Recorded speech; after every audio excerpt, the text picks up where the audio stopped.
దేవతకి నేను అభిషేకం చేశాను అని నా ఖాతాలో వేస్తారు. అమంత్రకం, మంత్రం లేకుండా నీళ్లు పోస్తే గోవుకి. వీడు ఇవాళ కామాక్షి అమ్మవారికి అభిషేకం చేశాడు వెళ్ళి అని కాదు.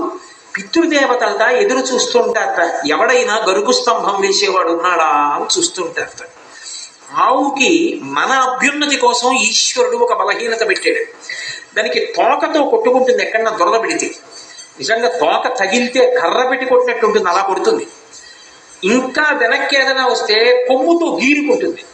కానీ కంటి కింద దురద పెట్టిందనుకోండి, చెవి పక్కన దురద పెట్టిందనుకోండి, గంగడోలు దురద పెట్టిందనుకోండి, దాన్ని గోక్కోవడానికి ఆధారం లేదు. కాబట్టి అది బాధపడుతుంది. గరుకు స్తంభం అని వేస్తారు. ఆ గరుకు స్తంభం వేస్తే అది ఏం చేస్తుందంటే కంటి కింద దురద పెడితే కంటిని ఇలా పెట్టి ఎంతవరకు గోక్కోవాలో అంతవరకే గోక్కుంటుంది. గంగడోలు దురద పెడితే గంగడోలు దానికేసి రుద్దుతుంది. అలా ఆవు కానీ గరుకు స్తంభాన్ని రుద్దినప్పుడు కొన్ని వెంట్రుకలు రాలి కింద పడిపోతాయి. పితృదేవతలు ఎదురు చూస్తుంటారట, నా వంశంలో ఎవడైనా గరుకు స్తంభం వేసేవాడు ఉన్నాడా. అలా వెంట్రుకలు కానీ కింద పడ్డాయా, ఉత్తర క్షణంలో ఆ గరుకు స్తంభం వేసినటువంటి వాడి యొక్క 7 తరాల వాళ్ళని నరకలోకంలోంచి స్వర్గానికి ఉత్తీర్ణులు చేస్తారు.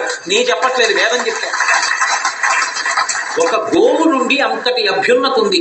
అందుకే గోశాలలో గరుకు స్తంభాలు వేయడానికి మేము విరాళాలు ఇస్తామంటే నేను ఎవ్వరి దగ్గర నయా పైసా పుచ్చుకోవద్దని చెప్పాను. ఇంత కష్టపడి శ్రమదానం చేసిన వాళ్ళు ఎవరున్నారో అందరికీ ఆ ఫలితం దక్కాలి.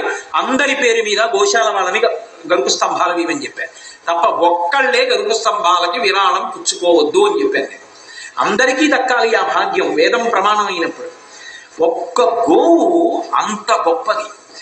గోవుకి చేసినటువంటి సేవ అగ్నిహోత్రానికి చేసిన సేవ.